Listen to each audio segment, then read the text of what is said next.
Great. Good afternoon, everyone. Frederick, good morning for you in the US. Thanks for joining us at 7 a.m. In the United States. Um, Welcome, everyone, for joining us today in the seminar hosted by the International Inequalities Institute here at LSE. My name is Fabrício Fialho. I'm a research fellow at the International Inequalities Institute, and it's my pleasure to chair this seminar with Professor Dr. Batista. Um, Fred will be today presenting his one of the outcomes from his most recent research project, and the presentation's title is Misinformation, Political Demobilization in Brazil. He is currently an associate professor in the Department of Political Science and Public Administration at the University of North Carolina, Charlotte. His research focuses on voting behavior, opinions about gender and politics, and political information. And in my humble opinion, Fred is one of the most talented, gifted Brazilian political scientists for our generation. As usual, we will have a chance to discuss with Freddy's presentation after his talk. There will be this chance to pose questions following the presentation. We will take questions both from the in-person and the online audiences. Please, if you join us via Zoom, use the chat box function to send your questions. It will be much appreciated. I will now hand over to Fred. Many thanks all for joining us, and enjoy the event and his presentation. Fred, it's all yours now. Thank you, Fabrício. Can you hear me well? Yes. Thank you. That's very kind. It's a pleasure to be here. Thanks for the invitation. I'm also excited to share this research with this group. Honored to be here. So I'm Fred Batista, as Fabrício mentioned, and I shortened the title. I apologize. It was like a longer title that I sent, the title from the paper, but I prefer the shorter one, so I'm going with this. With misinformation and political demobilization in Brazil. So let's see if I can. So this is part of a broader research agenda, and I'll kind of talk about it briefly. So it's part of a research agenda that I've developed with collaborators since 2018. So around 2018, like about 6 months before the Brazilian election, Natália Bueno, Emory, Nara Pavão, in Pernambuco, and Felipe Nunes in Minas in Brazil. We came together Felipe is also a poster, so we would have the chance to collect data during the election, and we talked and what's going to be the big thing in 2018, and we thought it was going to be misinformation. And in some sense it was, or at least it was widely talked about during the election. Later, through our grants, we hired Valerie Whitchafter, who was a PhD student candidate at UCLA. Now she's at Brookings Institution. And João Pedro Oliveira. João Pedro is a funny story. He was an undergrad at the time. And he applied for Valerie's position, which was like a postdoc level. And well, we didn't get the position, but we were looking at the applications, and João was a very computer savvy. We were going to need that. And his application was impressive. He lives in a favela da Rocinha in Rio. So we were fascinated. We asked Emory to waive their overhead in the funding, and they kindly did that we had. So we ended up hiring João Pedro. He's a part of the team. It's much younger than we are, much better with some of the things we're doing. So sometimes we have to ask him, like I feel like Uncle Fred asking him for advice with computers. So it's a great addition to our team. So we have been doing research since then, and so far it's generated 3 publications on this theme in Brazil. And so I'm just going to go briefly, like our funding initially started with from 2020 from Meta, formerly Facebook, at the time where they at least pretended to care about this.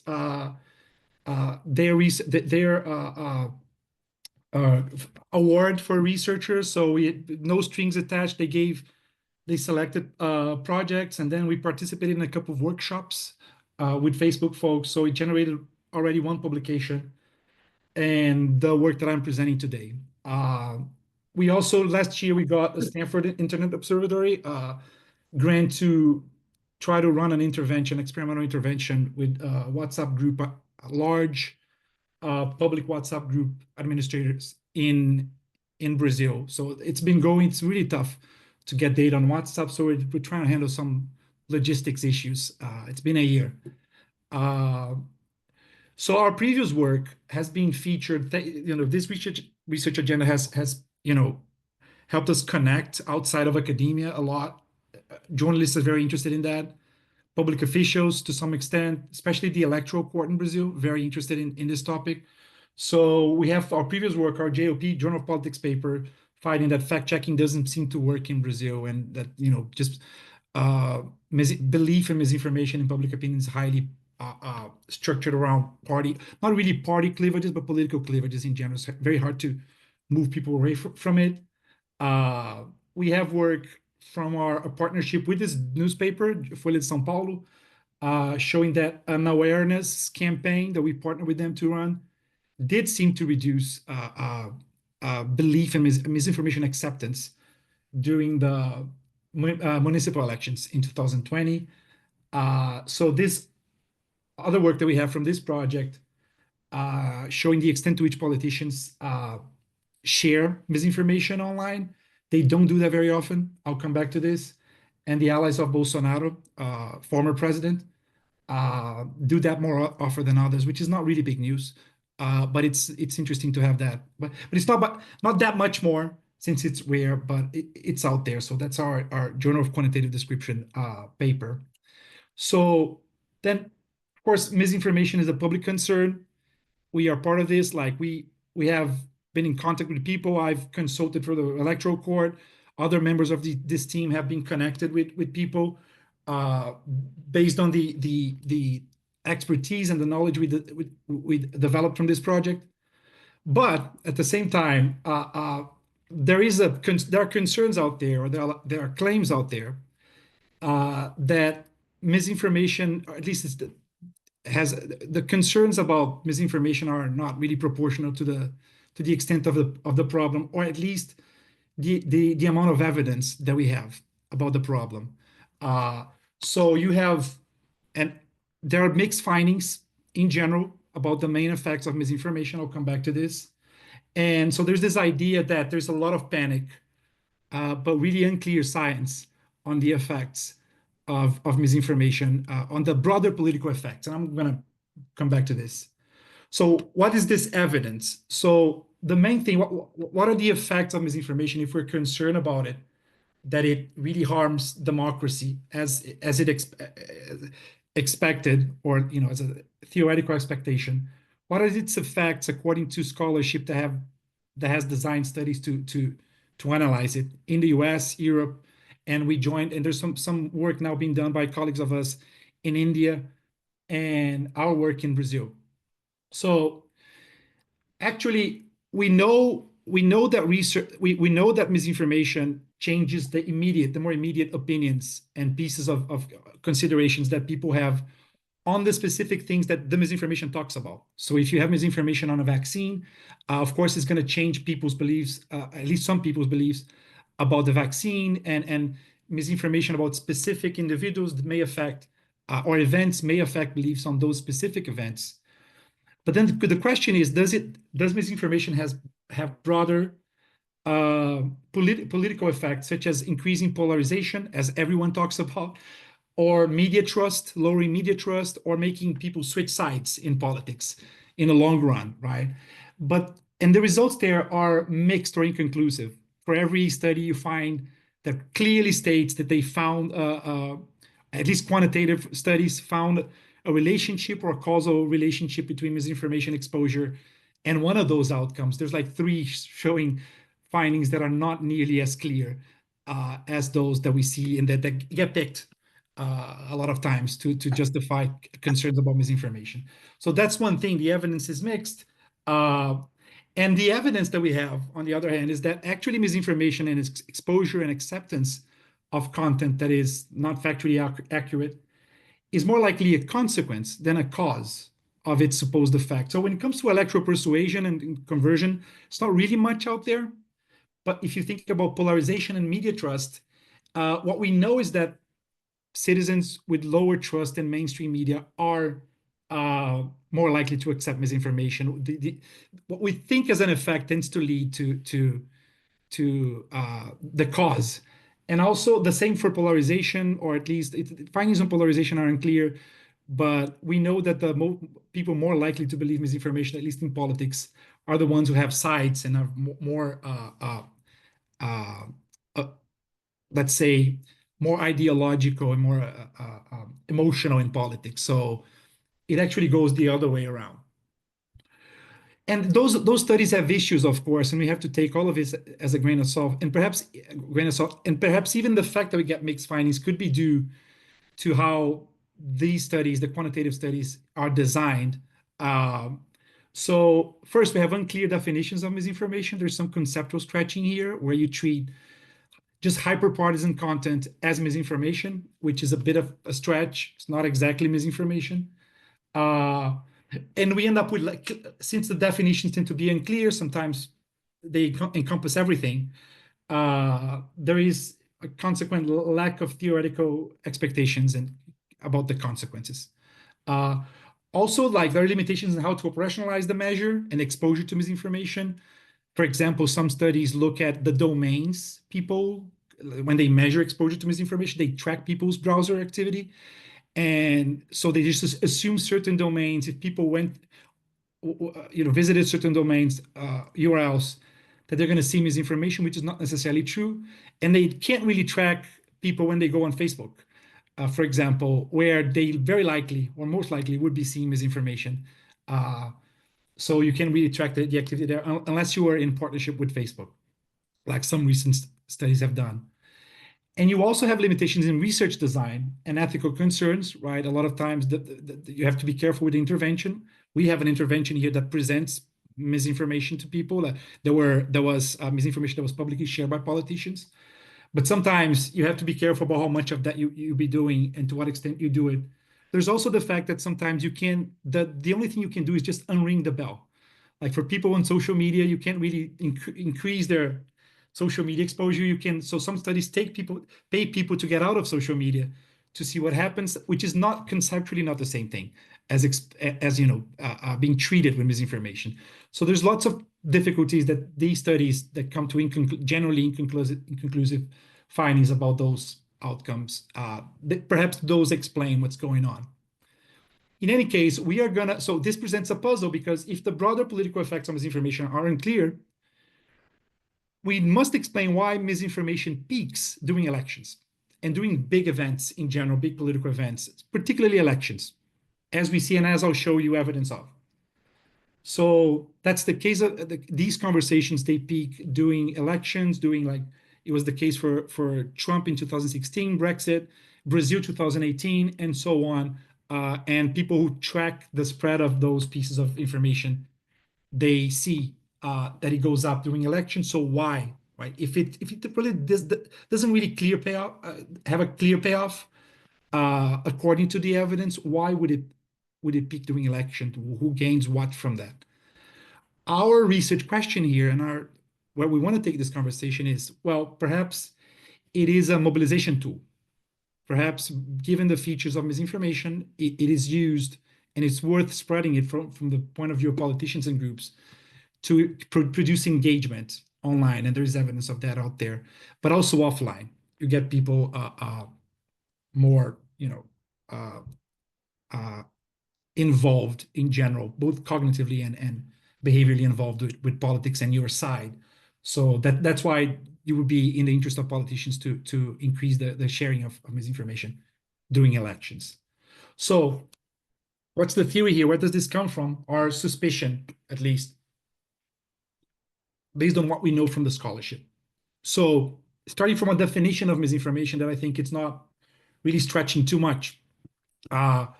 Misinformation, according to most definitions, consists of false, misleading, or unsupported claims about factual matters. of course, what defines that, those are inherently subjective, but generally factual claims, clear factual claims about the world, for which you cannot find evidence, or that evidence contradicts empirical evidence to some extent and I don't mean by science necessarily, but by journalists and general evidence in general. So that's the core definition. That's as Sartori would say, this is the container with the simplest amount of information. It's content out there that has factual claims that are not supported by evidence. The key features of it as it spreads, at least the key features that interest to us in political science, in the social sciences, are two. So falseness, of course, it is false. It is disturbing that false information circulates, that people buy into it. And so falseness really refers to the presence of untruthfulness or statement with content that is factually inaccurate, or you can really check. Well, there's a second component, at least in politics, that is interesting, is that these factual claims, they deviate from reality in a way, but they do not do so randomly. They do so with a direction, with a certain goal. So the second component that is usually, according to evidence, attached to misinformation that spreads online and political misinformation is hyperpartisanship, or the attempt to use that content to involve it in group rhetoric and appeals to political identities, right? That are generally one-sided, inflammatory, and highly emotional. Usually they try to trigger anger and fear. So this is, according to studies, this is the second feature that is, of course, you can have content that's not false, often by the scholarship treated as misinformation, that is just hyperpartisan, but it's not actually a matter of truth and false in what they're claiming. They're just hyperpartisan. The other side is corrupt. The other side is degenerate in a way, right? So morally inferior in some sense. It's usually a characteristic of hate speech as well. But we treat misinformation here as having both of these features. And if misinformation has both these features, it can, in theory, according to what we know by these two features, lead to higher political participation. Because first, we know that hyperpartisan content and the use of content that raises identities and boosts anger and combine those things tends to lead to increased propensity to political action and participation and turnout.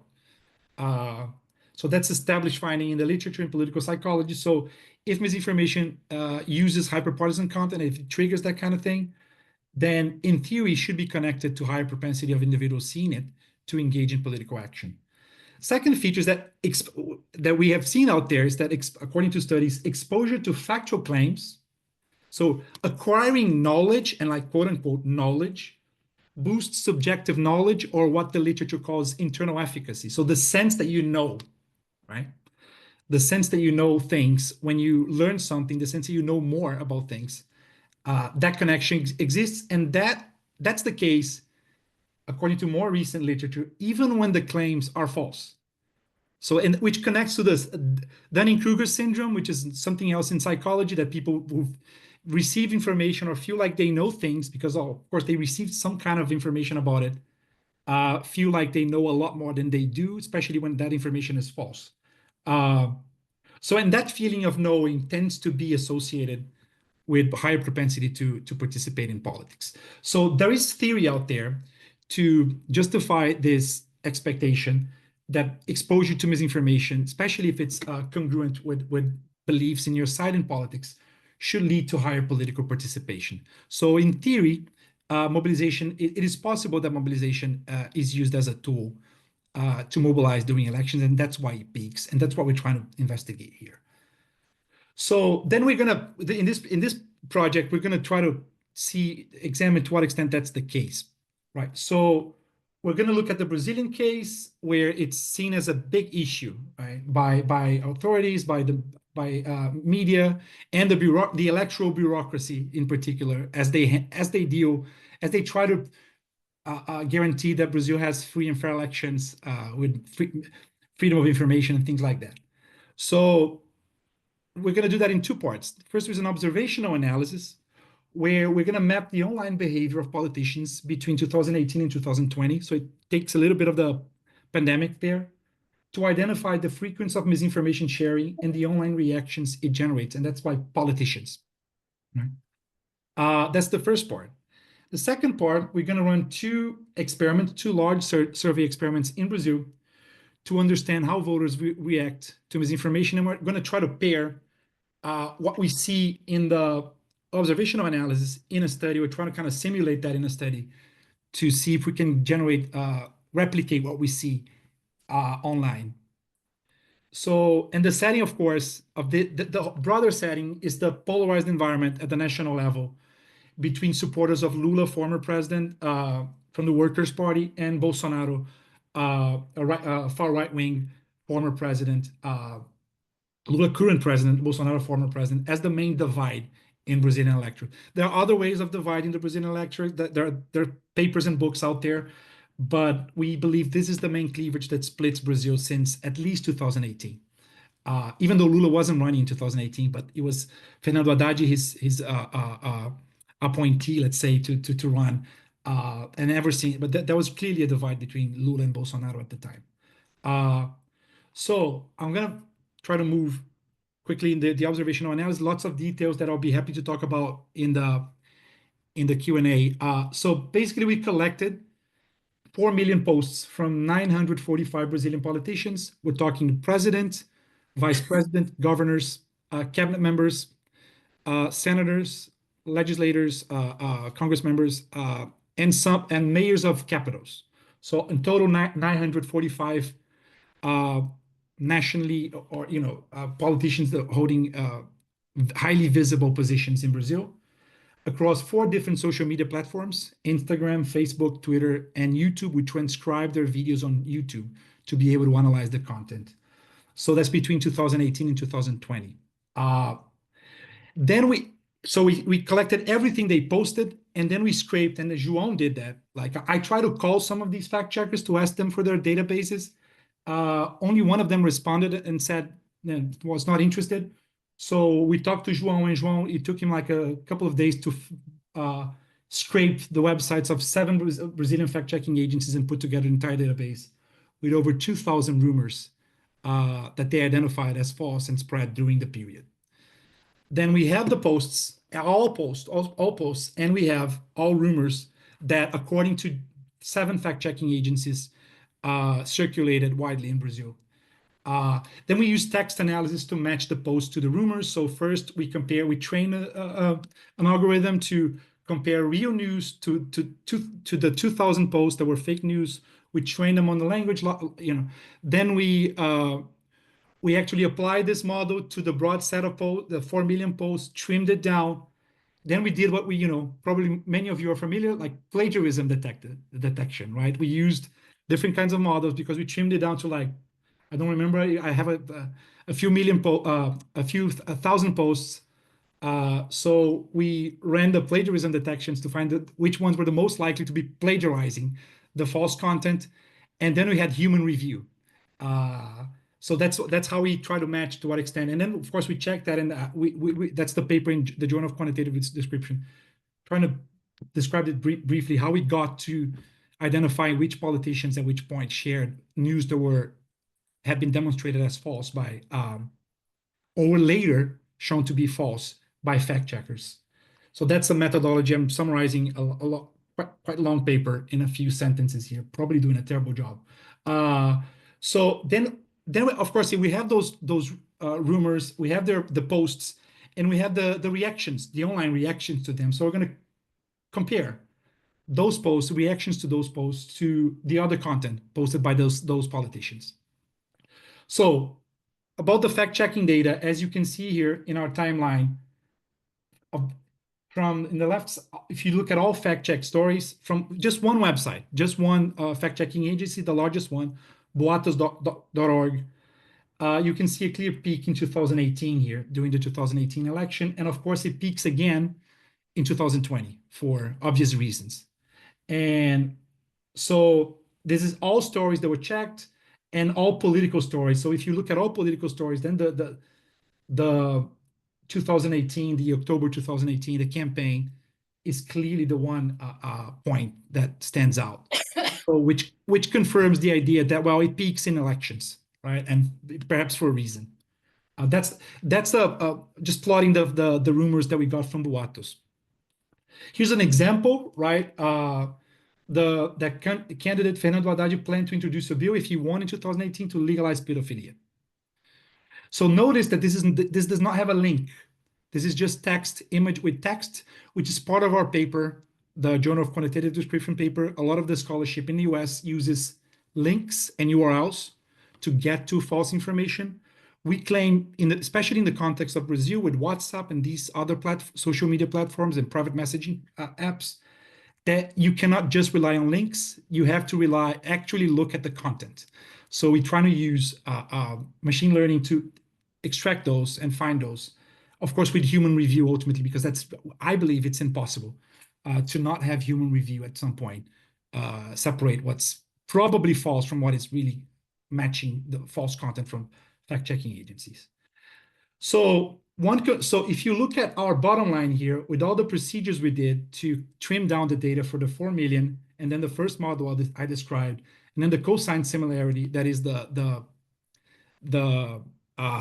plagiarism detection we're trying to do, up to the point where we manually reviewed. So of the 4,000 pieces picked by the plagiarism detection, only 10% were actually false, according to our arrays. We had multiple arrays look at this, and I was one of the arrays in a sense. I was the person when our arrays disagreed. I was the first person to look to understand the nature of the disagreement between the arrays.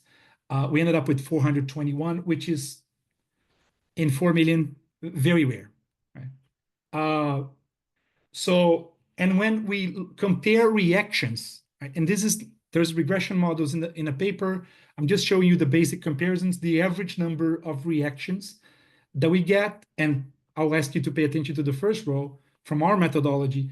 In general, the 400 pieces that we flagged as false generate about 5 times more reactions in general, so likes, comments, resharing, angry, all those faces that Facebook has and all the other platforms have. I'm not on any of the other ones, so I don't know exactly what they are for each one, but it's 5 times more reactions, which is sort of what we're expecting. Those posts are noisy in a way. So takeaways from this: the sharing of misinformation by politicians is rare. Doesn't mean it's not out there and shared by others, but by politicians is rare. So politicians are not going to do that directly, at least in that context. So this finding matches previous scholarship in the US, looking at US politicians, new ones after 2018 that confirm this. But the posts containing misinformation do generate more reactions, generally positive, than other types of posts, which also matches previous scholarship. And I'm just mentioning one here, citing one paper, but there's more, that false posts generate more reactions than content that's not false, or at least not verifiable. Truth false questions don't matter in that content, right? It's just a cat doing something. Then of course we also saw here that hyperpartisan posts, which are the posts from those highly partisan URLs, they also generate more reactions, but not as much as the false ones. But the thing is, the audiences here online are composed mostly of supporters, the tails of the distribution, the people that should technically react to this, right? So what happens when such content reaches the general audience, right? In case we assume it does, and we can talk about this later. The extent to which it does affect the general public is crucial, in my view. So that's when we move to the experimental analysis, where we conducted 2 online experiments. First one was before the 2022 elections, about 5,000 subjects, and the second one was around May, June 2023. Same sample size, very similar. We had one of our authors, polling company, Quest, collected the data. They do online surveys. They gave us a discount, I guess. The idea was to give respondents 5 posts from 5 politicians, randomly assigned subjects to a set of 5 posts by the same politicians, and we're going to sort the types of posts that we're going to show them. And those were all posts that we flagged or we saw they were in our data set from the observational analysis. So the false posts that came from the 421 that we identified in the observational analysis. So they were selected. We picked those based on a pilot study with over 1,000 people that we conducted, where we showed people a lot of that content, and we asked them to rate those posts based on how they were true or false, how partisan they were, if they were familiar with the post. So we try to pair groups of posts that were generally similar on everything else, except that one group was false, had been fact checked, and the other were just highly partisan or of a different kind, as I'll talk about in the next slide. So generally all the posts that and the politicians were Bolsonaro's allies. They were unfavorable to Lula and Lulismo, all of our posts, for reasons that we needed to maintain a certain level of statistical power. If we did all types of posts and we try to partition our sample, we would need even larger sample than we had.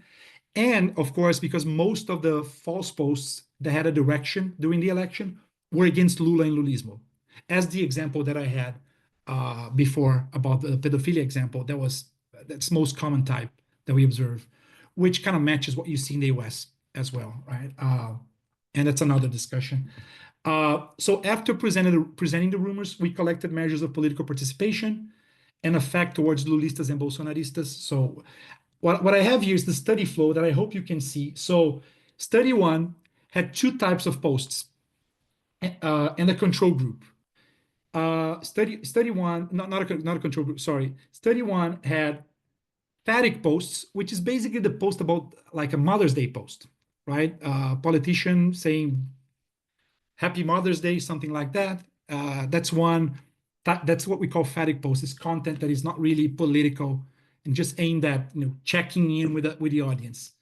And we selected hyperpartisan posts, which were posts with highly polarizing language, but that didn't really contain false claims. And we compared that to false stories that were false and hyperpartisan in study 1. In study 2, we changed the 2 groups that we were comparing to. We had one group that had policy content, saw the politicians claiming credit for something or talking policy. And the second one was just the agnostic type of post, was just a random sample of posts from that politician. So we sampled, we had a database with the posts from each politician, and we basically had Qualtrics sample posts from those politicians randomly that were not in the other conditions. After this, we asked them a battery of political participation questions. Then we send, it's important, then effect questions, and then it's important, then we send them back to the posts. But this time, we use something called a mock social media tool, which is an environment that simulates Facebook. So they get in, it's like they don't have a picture, but they have their name. They can have their name if they want.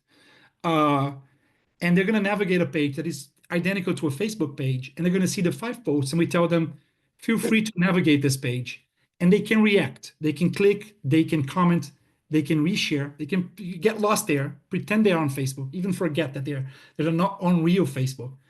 But that's our chance to try to simulate what happens when they are on social media. We lost some respondents in Brazil because of attrition. Some people didn't have the software that would match the tool, but that was random across different conditions, so that really didn't affect. It just lowered our number of observations. Finally, we debriefed heavily, telling them, the folks who saw content that was false, that they were false. We showed them the fact checking of those posts, and we gave them tips on how to identify fake news to make sure they left without, try to undo the damage that those publicly shared posts may have done. So there is evidence that to some extent that works, doing that works. Our paper on fact checking doesn't show that kind of evidence, but overall, we kind of like boosted the intervention in this case as a debriefing. In our original study, it was just a statement saying this is false. This time we had them spend some time looking at posts and saying this is false. Anyway, let's just a brief peek at our outcome variables. So participation in favor of Lula. So convincing someone to vote for Lula, the standard participation. This is not election context. The 2022 was, but we didn't ask that question to make it comparable. So using signs, participating, attending rally, share positive content about Lula on social media. Some of those were engagement. Join a WhatsApp group to receive content for Lula. Same thing for Bolsonaro. And then how much you like Petistas, Lula's side, how much you like Bolsonaristas. And then, of course, the online engagement, which is the mock social media tool, pretending to be Facebook. So I'm going to skip to I'm not going to talk about how I measure, but here are the main results from this study. And here's the surprise. At the top, you see the comparison between combination of false and hyperpartisan, false and against phatic, against the Mother's Day ones, just false against Mother Days, negative, hyperpartisan versus phatic, zero, no effect, false versus policy agnostic, large negative effect, false versus policy, negative effect, false versus agnostic, separated, negative effect. So misinformation lowers overall participation. It doesn't increase it. So a little bit of a plot twist that I didn't anticipate. I'm good at write. Maybe the title of the presentation did, the demobilization. Otherwise, I kept quiet about this, but the finding is opposite of the expectation. And there was no effect on polarization, which kind of mirrors some of the current findings about misinformation and polarization, that it doesn't really have an effect on polarization. We can discuss why. The second thing about the results is that the participation that really lowers here is participation in favor of the target, Lula. So the across the board, and particularly in the last three, when you look at the false content, misinformation target lowers overall levels of participation in favor of Lula, not in favor of Bolsonaro. There seems to be a penalty here, small penalty, compared to policy content, which makes sense, right? You would prefer, I think people prefer policy content that is less suspicious, and there is lowering of effect towards Petistas, but things don't change for Bolsonaristas. So it's not really symmetric, the polarization effect. And again, the content targets one side of the polarization negatively. So perhaps we should reconsider the idea that it should increase polarization, because it's actually lowering the effect towards the target. So there may be a way in which, depending on how this content spreads, it would even lower polarization to some extent and just produce general disenchantment about politicians. And our mock social media tool, our content, when we put these regular people, not just followers, on social media, on the social media tool, in the first study, overall the effect was not negative, but on considering all reactions, which mirrors our observational analysis, slightly negative but not significant. On study 2 was strong and significant, negative. But if you take reactions that are not likes, the effect is positive. But those are kind of ambiguous, right? Like it's sad, angry, a comment. Those go up, but since likes are the most common reactions, they are the largest chunk of the data. For likes tend to drop. So that's why the reactions here, we show them, all of them, and all of them without except likes. But generally, if you consider reactions in general, the effect is negative. And the likes on Facebook are driving that. There are fewer likes for misinformation content. And the comments, when people decide to comment, the comments are supportive. So we basically we took the comments from this study that people, I don't remember the number exactly. We're talking about something in the hundreds here. People decided, and there's something here that I don't know what that is. People decided to comment on the content, and we had RAs classify if they were attacking the post, questioning, or supportive. And most of the comments were supportive. So the people deciding to comment, they were supporting the piece, the misinformation piece, more often than they would support any other content. But the people just reacting and seeing it, they were reacting not so well. They were more negative. That's a piece of nuance here for us to consider. So takeaways. So this is, I don't, do you see something green in your screen here? Like, yeah, I don't know what's happening here. Maybe I clicked something. Yeah. Sorry about that. So overall, from the experiment, posts with misinformation demobilize individuals. The finding from the experiment does not match does not even match the first part of our paper. But we may have ways to understand that, but it does not match previous scholarship on turnout and other forms of participation. Right? There's some scholarship claiming misinformation mobilizes. Our finding does not show that. And of course, they do not match our theoretical expectations, there may be something about the direction and the type. Misinformation decreases respondents' willingness to participate towards the target. So it seems to be really all these studies operationalizing misinformation just by sampling misinformation posts from the wilderness and showing them to people. Shouldn't expect much if different types of misinformation should be doing different things, right? So if they're negative towards a politician, they should generate something against that politician. If they're negative towards in favor of a politician, perhaps we should be looking at different consequences. So we should really be more careful about, and perhaps take a step back from all these quantitative work to try to understand types of misinformation and where they would take you. So we really need to look at the content. Spend some time there. But the findings align with some of the scholarship on attack advertising. But even then, the findings are not well established in that scholarship. So, and I'm wrapping it up.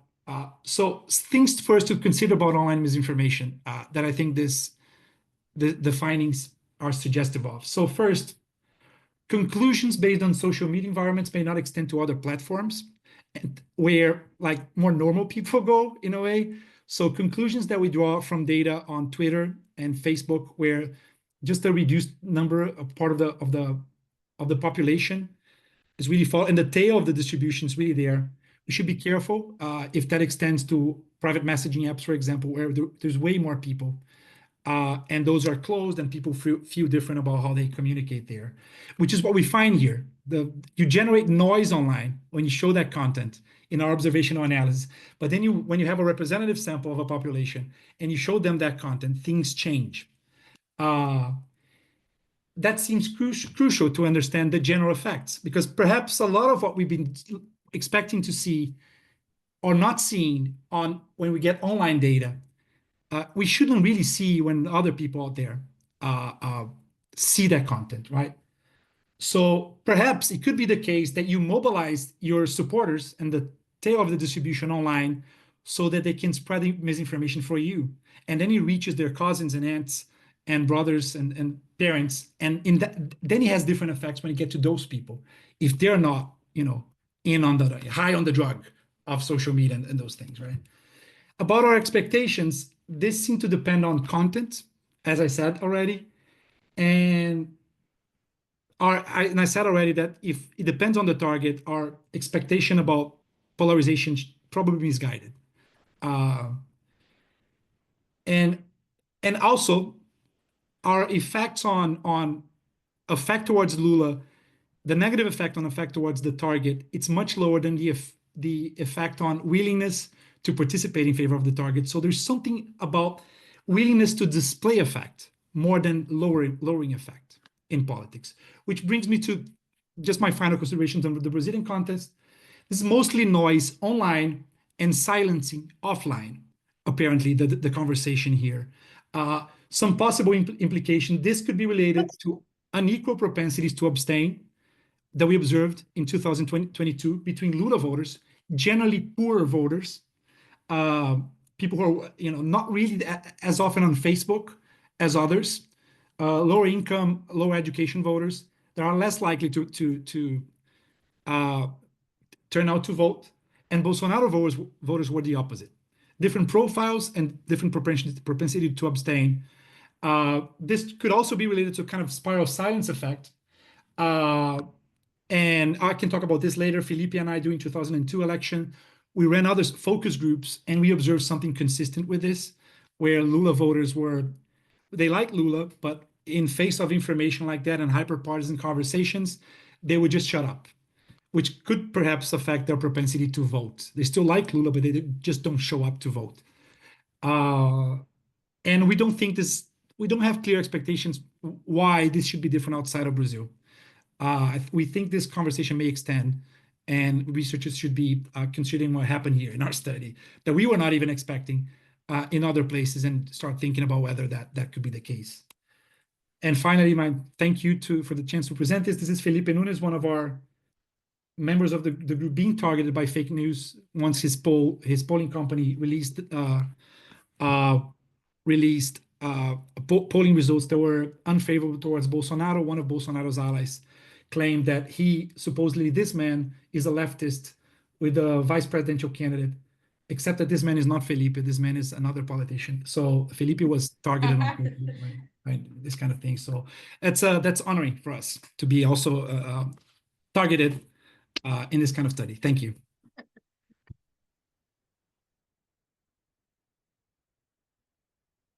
Should I stop sharing, Fabrizio? I'm really puzzled by the green thing there. Okay, good. It's on you, Fred. I think you can stop it. Yeah, I'm gonna. Good, great. Thank you, Fred, for your presentation. It was really, really interesting. I will now open the floor to questions from the audience. Online attendees can use the raise hand function to pose questions, or paste your questions into the chat, stating your name and affiliation where possible. We have any questions from the audience in the room? Yes, thanks a lot, Paolo Nori from the IAI. I have a question about the external validity of the experiment that you just shown us. In the sense that basically my understanding is that you're trying to assess the effect of fake news, in the lab in the end. So it's a questionnaire, but it's a sort of laboratory experiment. But my impression is that being exposed to a fake news could have a very different effect if I'm playing a game or if I'm in the reality. I mean, if I'm playing a game and I see that the game is full of fake news, I simply lose my interest in playing, because they can tell me whatever they want. It's, who cares, no? And so this could explain to some extent your result of the mobilization effect.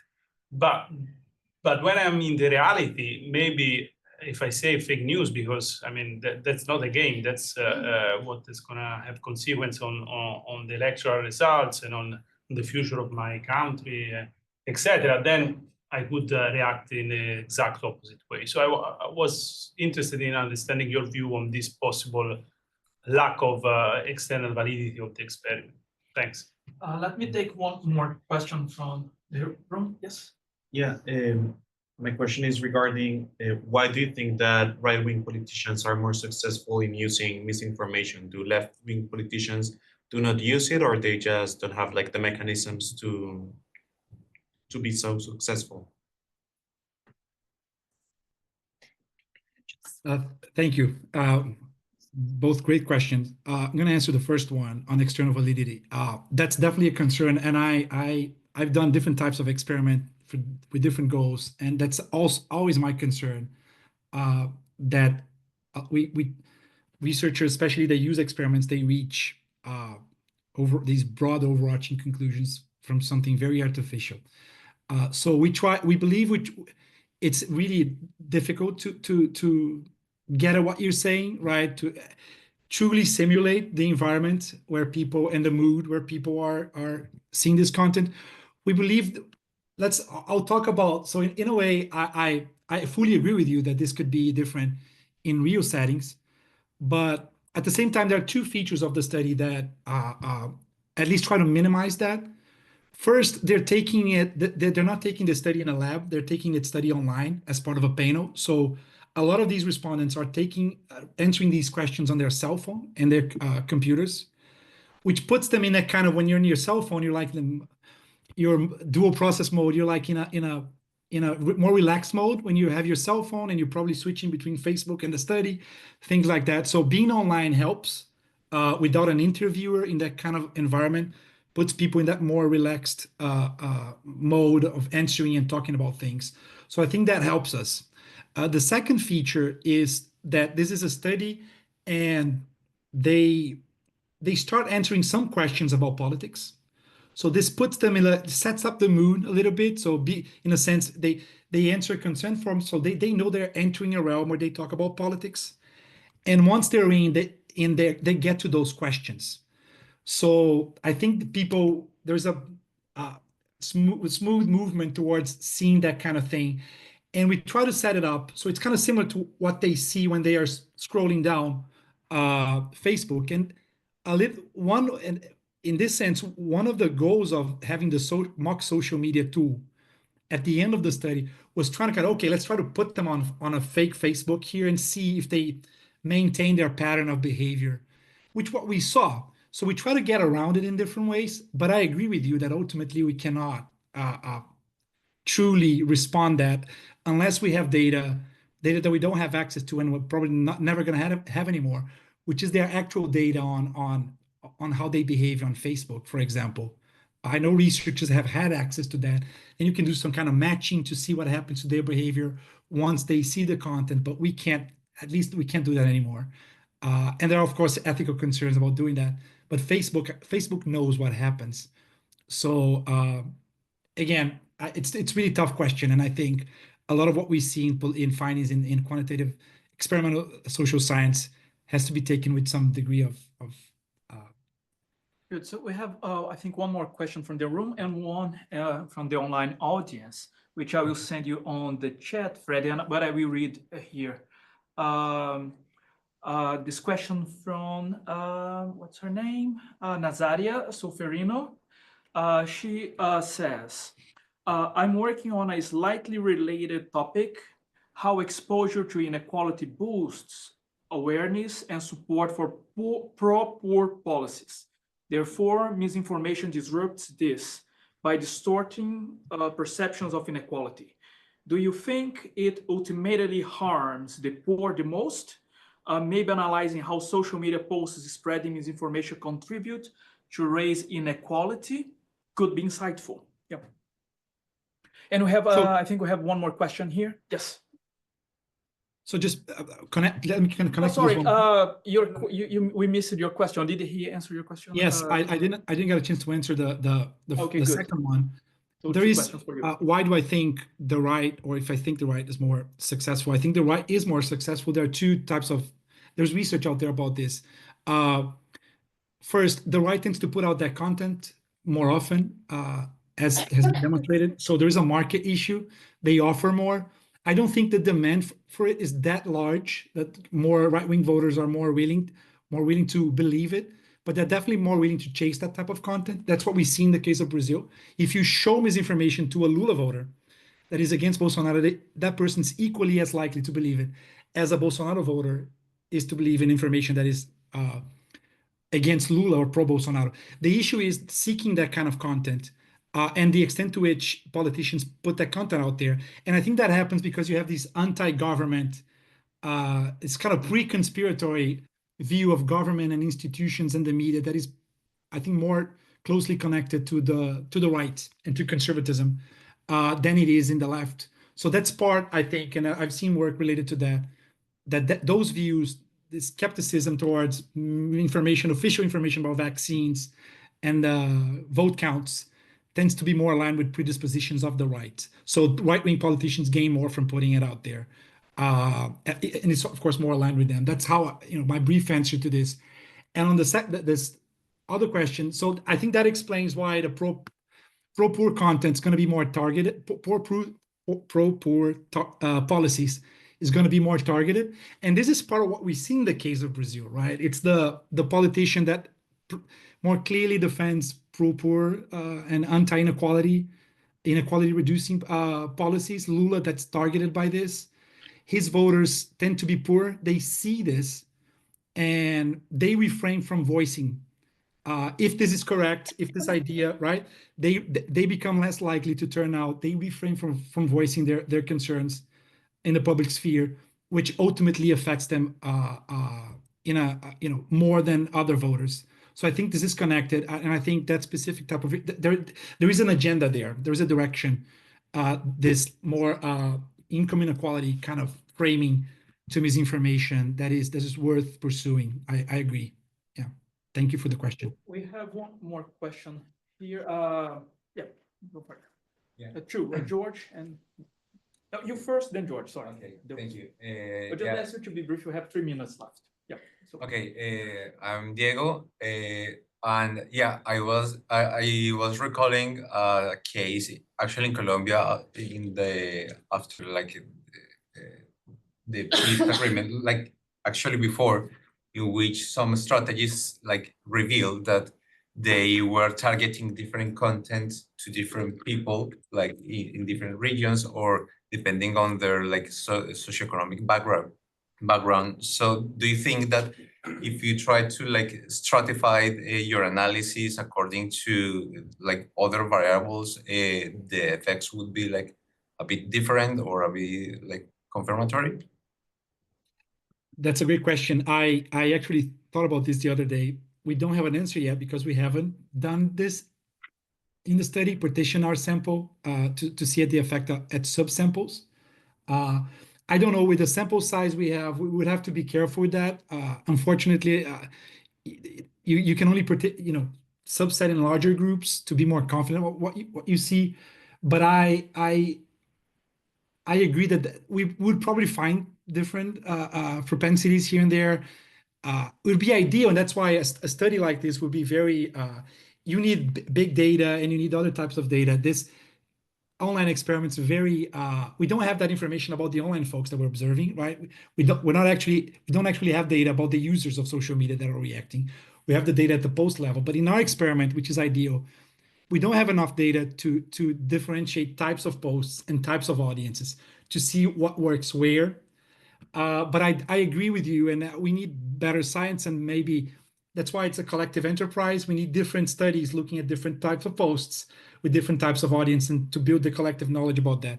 That works. And having said that, I've had experience in 2022 to work close to Lula's campaign, try to advise them on this. That's probably another thing about right and left on this, is that his campaign was not very open to thinking in those terms about like not fake news, but having content tailored to specific audiences. In that case, it was content about like strategic voting, and it was real content.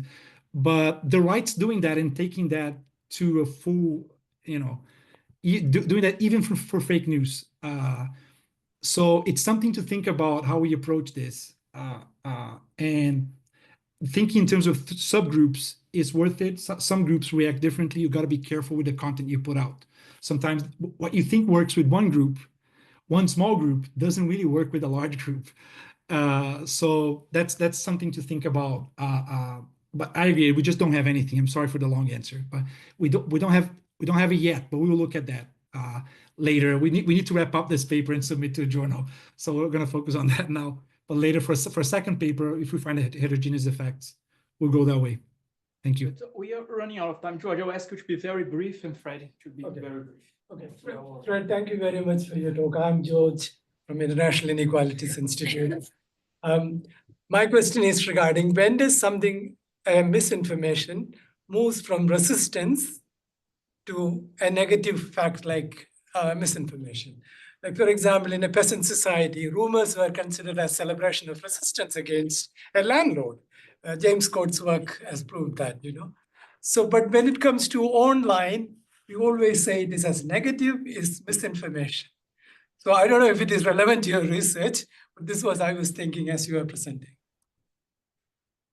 Oh, thank you. That's a great question. That's I think when I talked about the type of misinformation and the type of content, it really matters, and we should look at that more carefully, because we flagged posts as misinformation by a lot of politicians, and we saw a lot of them in the case of Brazil from the left, and from leftist politicians, and we were puzzled.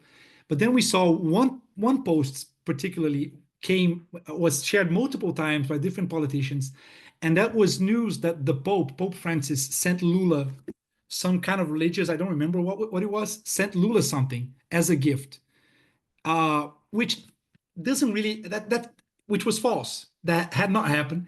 It ended up happening 2 years later or something like that. So it became true later, but really the hyper-partisan content of that, it's not really there, right? Of course, it is directional, but it's like, and it's even talking about something that came to happen, sometime later. So there's another function there that this specific piece is performing that really probably shouldn't belong in the same conceptual category as the one about pedophilia that I shared. So I definitely agree with you that there's something to be said about which specific type of content we're talking about, maybe subtypes and their valence. And I've used the negative valence here throughout the presentation. But I agree with you that we need to look at this more carefully and refine our concepts based on that. Yeah, thank you. Thank you, Freddie. Well, it's been a pleasure for me to chair this meeting and to hear to your great research. Thank you very much for attending the seminar, and thank you to everyone in the audience who joined us. Until next time, thank you and goodbye. Thank you, everyone.